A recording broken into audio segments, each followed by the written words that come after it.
नमस्ते दोस्तों, मैं विजय ठक्कर आप सबका स्वागत करता हूं हमारे एक नए वीडियो में। अभी आज के वीडियो में मैं आप लोगों के साथ दो तीन ऐसे सेटअप शेयर करने वाला हूं ना, जो मुझे बहुत ही ज़्यादा अच्छे लग रहे हैं और वो बहुत ही ज़्यादा अभी स्ट्रॉन्ग एक आप बोल सकते हो कि ब्रेकआउट दे रहे हैं। और ये तीनों या दोनों सेटअप में जो भी मैं आप लोगों को दिखाने वाला हूँ, यहाँ पे कुछ ना कुछ अच्छी चीज़ सीखने वाली है, तो वो भी मैं आप लोगों के साथ शेयर करूँगा। तो ये वीडियो शुरू करूँ इससे पहले मैं आप लोगों को बता दूं कि इसको as a buying selling recommendation मत समझना। As a SEBI registered research analyst मैं आप लोगों को ये दिखाने की कोशिश कर रहा हूँ कि कैसे हम स्ट्रॉन्ग सेटअप को समझ सकते हैं, उसके पीछे की जो लॉजिक होता है वो हम लोगों को समझना है और कैसे वो स्ट्रॉन्ग स्टॉक को हमें ढूंढना चाहिए। तो चलिए फिर वीडियो में जाते हैं। देखो, अभी मैंने यहाँ पे जो ओपन किया है ना, ये बेसिकली एक आर जोन करके प्लेटफॉर्म है जो डिफाइन एज का है।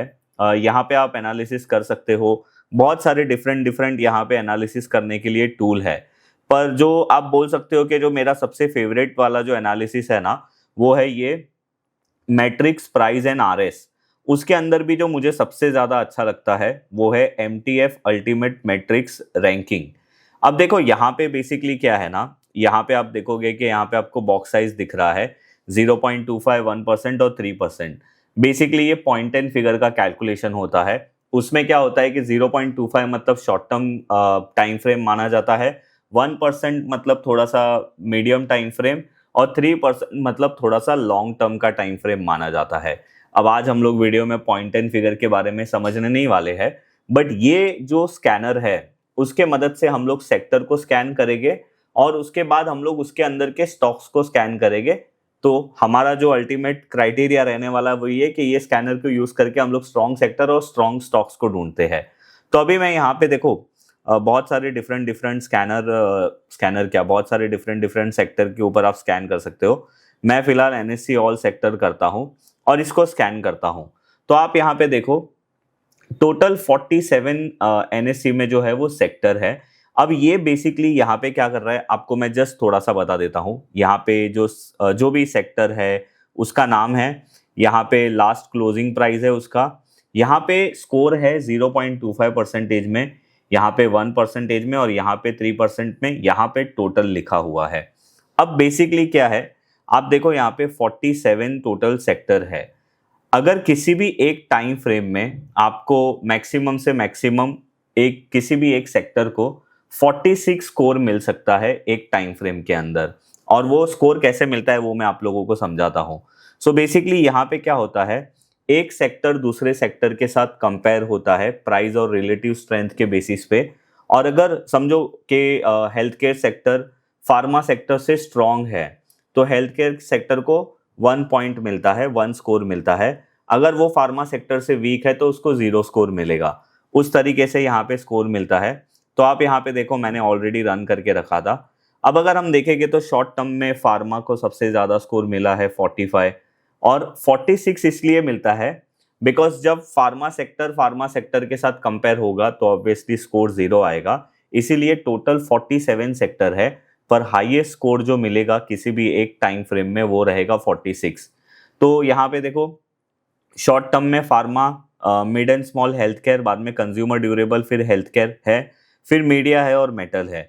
फिर मीडियम टर्म टाइम फ्रेम में अगर आप देखोगे, देखो आईटी को सबसे हाईएस्ट स्कोर मिला है विच इज़ 46। फिर internet, reality sector, consumer durable, ऐसे। अगर हम लॉन्ग टर्म में देखेंगे तो reality sector, defence sector, internet, mid and small cap, health care, pharma और ये सब को है। तो अब देखो, मुझे तो ना शॉर्ट टर्म के लिए ट्रेड करना है, ना मीडियम टर्म के लिए, ना लॉन्ग टर्म के लिए। मेरा यहाँ पे इंटेंशन ये है कि मैं ये कोई भी 2-3 सेक्टर जो स्ट्रांग है ना उसको ढूंढूं। तो मैं क्या करूंगा, टोटल करूंगा। अभी मैंने आपको क्या बोला था कि टोटल बेसिकली क्या होता है, ये तीनों टाइम फ्रेम का हाईएस्ट टोटल स्कोर जिसको मिलेगा वो आएगा। तो अब यहाँ पे आप देखो, हम फिल्टर यहाँ पे करते हैं तो mid and small health care sector को अपने को सबसे हाईएस्ट स्कोर मिला है। उसके बाद फार्मा मिला है, उसके बाद आईटी को है, फिर हेल्थ केयर को है, फिर इंटरनेट, फिर कंज्यूमर ड्यूरेबल और फिर mid and small cap financial services sector और वेव सेक्टर जो है वो। तो अब देखो, अब ये करने से क्या हुआ, मुझे ये पता चल गया कि भाई कौन से सेक्टर में ज़्यादा स्ट्रेंथ है तीनों टाइम फ्रेम के अंदर। तो अभी मैं क्या करूँगा, हम लोग आईटी को स्कैन नहीं करेंगे, क्योंकि आईटी एक तरीके से डाउन ट्रेंड में चल रहा है। अगर आपको करना है तो आप ये सेम मेथड आईटी के ऊपर भी अप्लाई कर सकते हो। अभी मैं क्या करूँगा, यहाँ पे फॉर एग्जांपल फार्मा सेक्टर है और फिर mid cap health care, mid and small cap health care है, उसको स्कैन करेंगे। तो मैं अभी यहाँ पे सीधा फार्मा लिखूंगा और आप देखो यहाँ पे फार्मा इंडेक्स आ गया। अब मैं इसको स्कैन करूंगा तो अभी ये क्या बोल रहा है कि भाई फार्मा सेक्टर के अंदर 20 स्टॉक है। तो वही लॉजिक ये 20 स्टॉक्स के अंदर अप्लाई कर रहा है। मैंने इसको ऑलरेडी स्कैन करके रखा है। तो आप यहाँ पे देखो, यहाँ पे फार्मा इंडेक्स में अगर हम शॉर्ट टर्म में देखेंगे तो अगेन 20 है, तो हाईएस्ट वाला 19 मिलेगा, बायोकॉन को मिला है। मिड कैप में, मिड कैप बोल रहा हूँ, मीडियम टर्म टाइम फ्रेम में भी बायोकॉन को मिला है, और थोड़े से हायर टाइम फ्रेम में जाएंगे तो ग्लैंड फार्मा को मिला है। अब मैं टोटल करके देखूंगा तो यहाँ पे मुझे दिख रहा है इप्का, जेबी केमिकल फार्मा, उसके बाद बायोकॉन, फिर लॉरस। तो देखो बेसिकली क्या है ना, मैं आपको समझाता हूँ मैंने क्या किया। मैंने पहले सेक्टर को स्कैन किया कि कौन से सेक्टर स्ट्रांग है। अब उसके बाद मैं उसके अंदर के स्टॉक को स्कैन कर रहा हूँ। तो ये एक तरीके से ऐसा हो गया ना कि हम पहले सबसे ऊपर का एनालिसिस कर रहे हैं, जैसे मैं बोलता हूँ ब्रह्मा विष्णु महेश। तो इसमें हमने विष्णु और महेश को स्कैन कर रहे हैं। बेसिकली ब्रह्मा तो हमारा मार्केट है, वो अभी फिलहाल मेरे हिसाब से ठीक चल रहा है। जो रिसेंट अभी ट्रम्प ने ट्वीट किया था कि भाई अभी हम 20% टैरिफ लेंगे, उसके वजह से थोड़ा मार्केट अनसर्टन चल रहा है। जो हमारा क्रूड है वापस से $86 के पास आ गया है। तो ये अनसर्टेनिटी चलती रहेगी, बट फिर भी अभी फार्मा सेक्टर स्ट्रांग लग रहा है, वो हम लोगों को यहाँ पे दिख रहा है।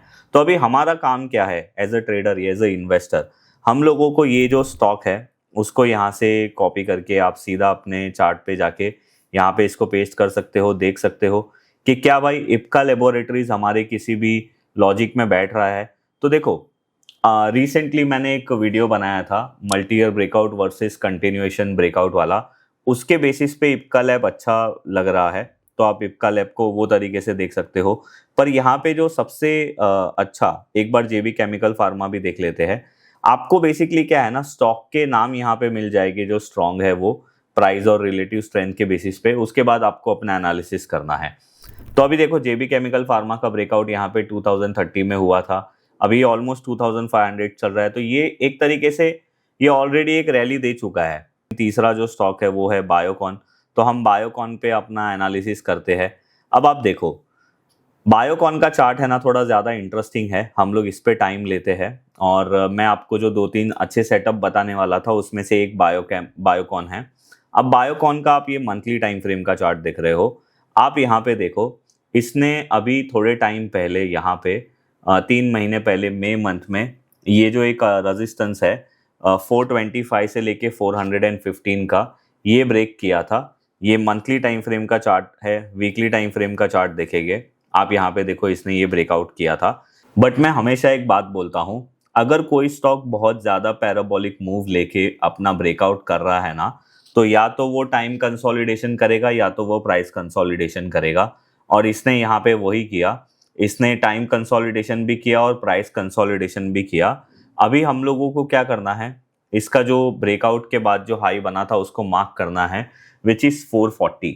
अब देखो ये वीक में, अभी तक ये वीक कंप्लीट नहीं हुआ है, अगर ये वीक में ये कैंडल अच्छा स्ट्रॉन्ग क्लोज होता है तो बायोकॉन हमारी लिस्ट में बहुत ही टॉप प्रायोरिटी में रहना चाहिए, क्योंकि इसका जो लॉन्ग टर्म चार्ट है वो बहुत अच्छा लग रहा है और प्राइस और रिलेटिव स्ट्रेंथ के बेसिस पे भी ये स्ट्रॉन्ग है। उसके बाद इसका नेक्स्ट रेजिस्टेंस बनता है इसका 487, जो इसका ऑलरेडी ऑल टाइम हाई है और वो लगा था दिसंबर 2022 में। एक बार ये 487 490 ब्रेक कर देगा तो ये मल्टी ईयर ब्रेकआउट की कैटेगरी में आ जाएगा।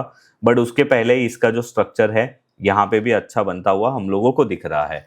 तो ये वो एक स्टॉक है जो हम लोगों को ध्यान में रखना चाहिए। उसके बाद हम हमारे वापस से ये स्कैनर में जाते हैं। देखो अभी यहाँ पे आपको ग्लैंड फार्मा का नाम दिख रहा है, आप पर्सनली ग्लैंड फार्मा को यहाँ पे कॉपी पेस्ट करके इसको देख सकते हो। तो ग्लैंड फार्मा में भी देखो यही हुआ था, ग्लैंड फार्मा का एक ब्रेकआउट यहाँ पे हुआ था मई मंथ के 2-3 वीक में। उसके बाद थोड़ा टाइम और प्राइस कंसोलिडेशन हुआ, वापस से ग्लेनमार्क ऊपर जा रहा है। पर ग्लेनमार्क एक रिवर्सल ब्रेकआउट की कैटेगरी में आएगा, जबकि बायोकॉन जो है एक मल्टी ईयर ब्रेकआउट या फिर आप बोल सकते हो कि ब्रेकआउट की कैटेगरी में आएगा ऑल टाइम हाई वाले केस में। उसके बाद देखो अभी मैंने क्या किया, यहाँ पे हम हेल्थ केयर सेक्टर को डाल देते हैं, बिकॉज वो भी हमारे इसमें लिस्ट में आया था। तो अब देखो हेल्थ केयर सेक्टर में भी 20 स्टॉक है। अभी अगर हम लोग हेल्थ केयर सेक्टर का ये देखेंगे तो देखो यहाँ पे हेल्थ केयर सेक्टर के स्टॉक्स हमारे स्कैन हो गए। अभी हम लोग अगर इसको भी स्कैन करते हैं तो देखो यहाँ पे भी इप्का लैब आ रहा है, लॉरस लैब आ रहा है। अभी देखो आप अगर लॉरस लैब का चार्ट देखोगे ना यहाँ पे, तो लॉरस लैब में एक आप समझो मेरी बात कि एक तो चार्ट का स्ट्रांग होना एक अलग बात होती है, और एक अच्छी एंट्री हमें मिलना मतलब रिस्क टू रिवॉर्ड के बेसिस पे वो एक अलग बात होती है। तो अगर आप देखोगे लॉरस लैब में सबसे फ्रेश ब्रेकआउट यहाँ पे हुआ था, which was in the month of July 2025। तभी मैंने हमारे संडे वाले वीडियो में शेयर भी किया था। उसके बाद वापस से लॉरस लैब ने यहाँ पे एक कंटिन्यूएशन ब्रेकआउट किया था, और ये कंटिन्यूएशन ब्रेकआउट हुआ था मई 2026 में। और ये कंटिन्यूएशन ब्रेकआउट के टाइम पे एक तरीके से रिस्क टू रिवॉर्ड अच्छा था। बट अभी लॉरस लैब भले रिलेटिवली स्ट्रेंथ में हो या प्राइस वाइज स्ट्रांग हो, बट अभी यहाँ पे हमारा कोई भी रिस्क टू रिवॉर्ड बैठ नहीं रहा है, तो हम ऑब्वियसली इसको सिलेक्ट नहीं करेंगे। उसके बाद देखो यहाँ पे भी बायोकॉन आया है, टोरेंट फार्मा आया है। तो आप ये सारे स्टॉक्स को जाके स्कैन कर सकते हो, उसमें से आपको जो अच्छा लगेगा ये आप लोगों के लिए हो जाएगा। बट मैंने बायोकॉन को सिलेक्ट किया, उसका रीज़न मैंने आप लोगों को बता दिया। अभी अगर आप लोगों को वैसे ही यहाँ पे जैसे mid and small health care का आपको करना है तो आप वो भी कर सकते हो। इसको हम लोग स्कैन करेंगे। इसमें देखो 30 स्टॉक है, तो यहाँ पे मैंने ऑलरेडी इसको स्कैन करके रखा है। और आप देखो उसके अंदर अगेन इप्का लैब को, जेबी केमिकल फार्मा को, बायोकॉन को, ग्रैन्यूल्स को और ये सारे स्टॉक्स को हायर स्कोर मिल रहा है। तो इस तरीके से मैं जनरली अपने चार्ट को एनालिसिस करने के लिए या किसी भी एक अच्छे स्टॉक को एनालिसिस करने के लिए पहले इस तरीके से स्कैन करता हूँ। अभी और एक स्टॉक है जो मुझे बहुत ही इंटरेस्टिंग लग रहा है, इसीलिए मैं आप लोगों के साथ शेयर करता हूँ, जो फार्मा से ही है, और उसका नाम है प्रॉक्टर एंड गैम्बल हेल्थ। अब आप देखो यहाँ पे इसका जो ऑल टाइम हाई था वो था 2021 में फरवरी में। उसके बाद ये स्टॉक थोड़ा बहुत नीचे आया, वापस से एक कंसोलिडेशन करके इसने अभी रिसेंटली यहाँ पे देखो ब्रेकआउट किया है। अगेन ये मंथली टाइम फ्रेम का चार्ट है, मंथली कैंडल अभी तक क्लोज नहीं हुआ है, पर अभी जो इसका स्ट्रक्चर है ये अच्छा लग रहा है हम लोगों को। अगर ये ब्रेकआउट अच्छा स्ट्रांग होता है तो उसके बाद इसका जो ऑल टाइम हाई है विच इज़ 7500 वहाँ तक आ सकता है, और उसके ऊपर जाएगा तो और एक अच्छा हम लोगों को ब्रेकआउट दे सकता है। और एक और स्टॉक है जो मुझे आप लोगों को बताना है, which is basically related to आप बोल सकते हो कि फाइनेंशियल सेक्टर या नॉन फाइनेंशियल सेक्टर उसके रिलेटेड है। उसका नाम है पेटीएम। अब आप देखो इसका जो आप लोग चार्ट दिख रहे हो ना, ये अभी मंथली टाइम फ्रेम का चार्ट है। सबसे पहले मैंने आप लोगों को पेटीएम यहाँ पे शेयर किया था जब इसने जुलाई के फर्स्ट वीक में एक ब्रेकआउट किया था, और मैंने तभी आप लोगों को बोला भी था एक संडे वाले वीडियो में कि इसका एक बहुत अच्छा रिवर्सल ब्रेकआउट हो रहा है। और आईपीओ के बाद ये कभी स्टॉक चला ही नहीं था, बट यहाँ पे बेस बनाने के बाद इसने फाइनली यहाँ पे ब्रेकआउट किया था, और ब्रेकआउट के टाइम पे उसके जो रिजल्ट है वो पॉजिटिव भी आए थे, तो that is a good thing. But अब देखो उसके बाद क्या हुआ, ये स्टॉक 995 से नॉन स्टॉप एक तरीके से 1381 रुपीज़ तक गया था, और वापस से उसने अपने ब्रेकआउट एरिया को रीटेस्ट किया। अब अगेन ये अपने प्रीवियस रेजिस्टेंस को ब्रेक कर रहा है, which is very positive thing. आप लोगों को ये चार्ट को अपनी वॉच लिस्ट में रखना चाहिए। इवन जुलाई मंथ में या अगस्त मंथ में अगर ये स्टॉक ये प्राइस के ऊपर निकलता है तो ये स्टॉक के लिए ये बहुत ज़्यादा पॉजिटिव रहेगा। उसके बाद इसका जो नेक्स्ट रेजिस्टेंस है, अगर हम कैंडल की बात करें तो 1725 है, और बाद में उसका नेक्स्ट रेजिस्टेंस इसका ऑल टाइम हाई है विच इज़ 1985। तो ये दो तीन स्टॉक ऐसा मुझे लगता है कि इनके सेटअप बहुत ही अच्छे हैं, ज़बरदस्त है। आप लोग अपनी वॉच लिस्ट में ज़रूर रखिए। और अगर आप लोगों को ऐसे ही सीखना है कि भाई हम लोगों को स्टॉक सिलेक्शन कैसे करना है, मल्टी ईयर ब्रेकआउट स्टॉक्स में एंट्री एग्जिट कैसे करनी है, तो आप हमारा कोर्स ले सकते हो। उसके अंदर मैंने पूरा डिटेल में समझाया है, उसकी लिंक मैं नीचे डिस्क्रिप्शन में डाल दूंगा। और अगर आपको हमारी SEBI registered research analyst service के बारे में जानना है तो उसके लिंक भी मैं नीचे डिस्क्रिप्शन में डाल दूंगा। अभी ही रिसेंटली 7 जुलाई को मैंने उसके अंदर एक हमारा मॉडल पोर्टफोलियो जो है वो लॉन्च किया है, तो आप जाके उसकी डिटेल देख सकते हो। इवन आप हमारे ऑफिस के नंबर पे कॉल करके उसके बारे में पूछ सकते हो, तो आप लोगों को भी पता चलेगा कि वो पोर्टफोलियो कैसे काम करता है, उसके पीछे का लॉजिक क्या है और वो सारी चीज़ें। तो ये चीज़ है। आई होप आप लोगों को हमारा आज का ये वीडियो अच्छा लगा होगा। और मैंने आप लोगों को लास्ट वेडनेसडे वाले वीडियो में एबी कैपिटल के बारे में बताया था as a swing trading setup. देखो यहाँ पे उसका ब्रेकआउट होगा, मैंने आपको बोला था उसके बाद वो अच्छा होगा, बट उसका ब्रेकआउट हुआ नहीं, उसके बाद वो नीचे गिरा और वापस यहाँ पे ही कंसोलिडेट कर रहा है। तो अगर आप वो वीडियो देखोगे ना तो आप लोगों को समझ में आएगा। इवन उसमें मैंने LTF के में भी बारे में बताया था। तो बहुत सारे लोग ने बोला कि विजय भाई LTF गिर गया, एबी कैपिटल गिर गया, बट आप वो वीडियो जाके वापस देखिए कि वहां पे स्विंग ट्रेड हमारा कब एक्टिवेट होने वाला था। तो अगर ये नीचे आया है तो स्विंग ट्रेड एक्टिवेट ही नहीं हुआ है। और वो वीडियो में मैंने क्लियरली बोला था कि ये दोनों स्टॉक अभी थोड़ा यहाँ पे प्राइस कंसोलिडेशन और टाइम कंसोलिडेशन करेंगे, उसके बाद अपना स्विंग हाई ब्रेक करेंगे, तब हमारा एक ट्रेड एक्टिवेट होगा। उसके अलावा यहाँ पे जो स्टॉक दिख रहे हैं उसके भी आप चार्ट देख सकते हो, ये सारे भी इंटरेस्टिंग लग रहे हैं। तो बस ये था हमारा आज का ये वीडियो। आई होप आप लोगों को हमारा आज का ये वीडियो अच्छा लगा होगा। मेरा यही जनरल एक प्रोसेस होता है कि भाई पहले हम लोग स्ट्रॉन्ग सेक्टर को आइडेंटिफाई करें, उसके बाद हम लोग स्ट्रॉन्ग सेक्टर के अंदर स्ट्रॉन्ग स्टॉक्स को ढूंढे। तो ये अप्रोच अगर आप रखोगे तो आप लोगों को भी एक अच्छे और स्ट्रॉन्ग स्टॉक्स मिलने की पॉसिबिलिटी ज़्यादा बढ़ जाती है। तो बस अगर आपको आज का ये वीडियो अच्छा लगा है तो आप लाइक ज़रूर करिए। अगर आप हमारे चैनल पे नए हो तो सब्सक्राइब ज़रूर करिए। और अगर इसमें आपने कुछ भी अच्छी चीज़ सीखी है तो अपने फ्रेंड्स और फैमिली के साथ शेयर ज़रूर करिए। मैं मिलूंगा आप लोगों के साथ ऐसे ही कोई नेक्स्ट वीडियो में, तब तक के लिए बाय बाय।